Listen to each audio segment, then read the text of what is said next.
श्री सच्चिदानंद सद्गुरु साईनाथ महाराज की जय।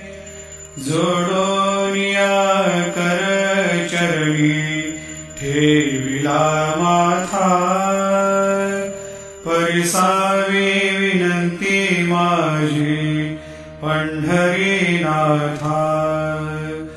असो नसो भाव आलो तुझिया ठाया, कृपा दृष्टी पाहे मजकडे सद्गुरु राया।